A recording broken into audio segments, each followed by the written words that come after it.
नमस्कार, मी गायत्री स्वामी आणि आपण पाहत आहात सकलम. आजच्या न्यूज अनालिसिस मध्ये आपलं स्वागत आहे. आजच्या घडामोडी आणि त्याचं सविस्तर विश्लेषण. पहिली बातमी आहे, कोल्हापुरात 39 अंशावर पारा, उष्णतेच्या लाटेचा येल्लो अलर्ट, डांबरही वितळले. कोल्हापुरात सूर्यनारायण आगोकू लागला असून आज यंदाच्या हंगामातील सर्वोच्च 39 अंश सेल्सिअस तापमानाची नोंद झाली. उन्हाचा तडाखा इतका भीषण होता की काही ठिकाणी रस्त्यांवरील डांबर चक्क वितळल्याचे पाहायला मिळाले. हवामान विभागाने कोल्हापूर जिल्ह्याला उष्णतेच्या लाटेचा येल्लो अलर्ट दिला होता. दुपारी उन्हाच्या तीव्र झळांमुळे मुख्य रस्त्यांवरील वर्दळ कमालीची घटली होती. किमान तापमानही 23.6 अंशावर पोहोचल्याने रात्रीही कोल्हापूरकरांना सह्य उकाड्याचा सामना करावा लागत आहे. नागरिक उन्हापासून वाचण्यासाठी स्कार्फ, टोपी आणि सनकोटचा आधार घेत आहेत. शीतपेय, रसवंती गृहे आणि आईस्क्रीम पार्लरवर तहान भागवण्यासाठी मोठी गर्दी दिसून येत आहे. घरात फॅन, कूलर आणि एसीचा वापर वाढल्याने वीज मागणीतही मोठी वाढ झाली आहे. पुढील बातमी आहे, ज्योतिबा डोंगर गुलालाने न्हाला, चैत्र यात्रेची पाकाळणींनी सांगता. दख्खनचा राजा श्री ज्योतिबा देवाची ऐतिहासिक चैत्र यात्रा रविवारी पाकाळणी विधीने उत्साहात पार पडली. ज्योतिबाच्या नावानं चांग भल्याच्या जयघोषात आणि गुलाल खोबऱ्याच्या उधळणीत हजारो भाविकांनी आपल्या कुलदैवताचे दर्शन घेतलं. या धार्मिक सोहळ्याने यात्रेची अधिकृत सांगता झाली आहे. रविवारी सकाळी श्रींना अभिषेक घातल्यानंतर खडी अलंकारिक राजेशाही महापूजा बांधण्यात आली होती. दुपारी 11:30 वाजता दुपारती सोहळा पार पडला. कडक उन्हाची तमा न बाळगता भाविकांनी दर्शनासाठी दर्शन मंडपाबाहेर लांबच लांब रांगा लावल्या होत्या. सायंकाळी पारंपरिक पालखी सोहळ्याने भक्तीचा कळस गाठला.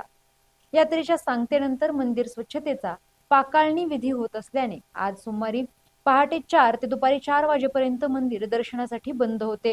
पुढील बातमी आहे, युद्धविरामाच्या चर्चा फिसकल्या, ट्रम्प यांनी हॉर्मुझची केली नाकेबंदी, पोप यांच्यावरही केली बोचरी टीका, तेलाचे दर पुन्हा भडकले.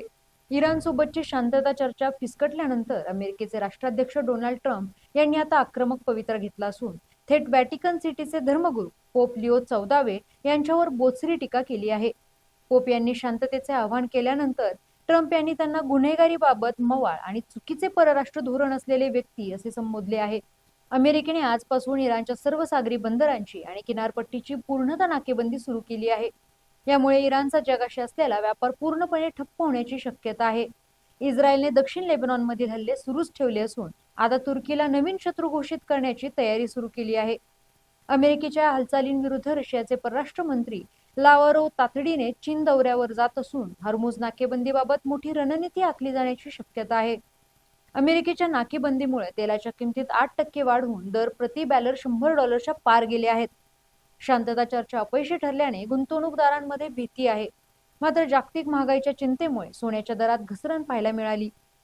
युद्धजन्य स्थितीमुळे आशियाई बाजारपेठांमध्ये कमालीची अस्थिरता असून गुंतवणूकदार सावध पवित्रा घेत आहेत. पुढील बातमी आहे, मंत्रिमंडळाचा मोठा निर्णय, आशाताईंच्या नावे संगीत अकॅडमी आणि प्रशासकीय भरतीतही सुधारणा. मुख्यमंत्री देवेंद्र फडणवीस यांच्या अध्यक्षतेखाली आज झालेल्या मंत्रिमंडळ बैठकीत राज्याच्या शैक्षणिक, सामाजिक आणि प्रशासकीय क्षेत्रासाठी 4 अत्यंत महत्त्वाचे निर्णय घेण्यात आले आहेत.